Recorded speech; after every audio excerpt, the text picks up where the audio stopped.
नहमदुहु व नुसल्ली अला रसूलिहिल करीम अम्मा बाद. Honorable President, respected teachers, dear colleagues and students, Assalamu alaikum wa rahmatullahi wa barakatuhu.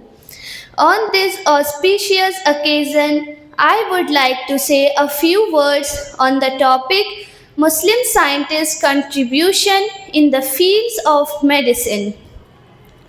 أعوذ بالله من الشيطان الرجيم بسم الله الرحمن الرحيم وفي الأرض آيات للموقنين وفي أنفسكم أفلا تبصرون صدق الله العظيم.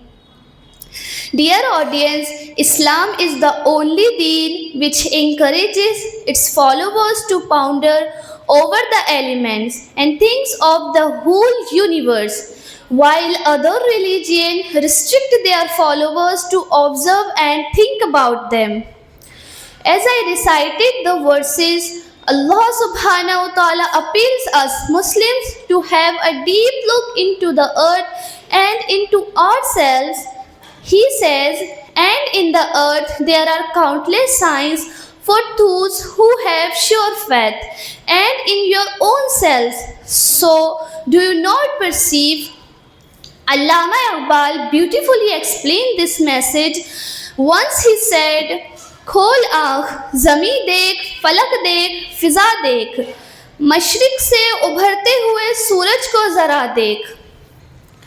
Out of the innumerable signs of Allah's power which are present everywhere in the universe, including the heavenly and celestial beings and creatures, only two signs are referred to here which are available on the earth because they are very close to man's experience, and he resides and moves about among them.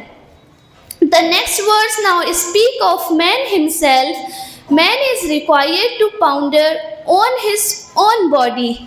Every single part of his body testifies to the boundless wisdom of Allah the Almighty. And it makes him realize that his small being represents almost all the divine signs that are scattered in this vast universe. That's why man is termed as the universe in miniature. All types of creation are present in his existence. My dear audience, here I quoted only two verses from the Holy Quran, though there are great many number of verses in the Holy Quran which invites our attention to observe the universe and find out the signs and benefits hidden in them for human beings. This was the turning point in human history which opened the way to the modern scientific development. Muslim scientists played highly important role in this field, especially in medical science. I would like to introduce you, for example, only one personality who was and still is considered a pioneer in medical science. His name is Ibn Sina. Europe knows him as Avicenna, the most eminent Muslim physician.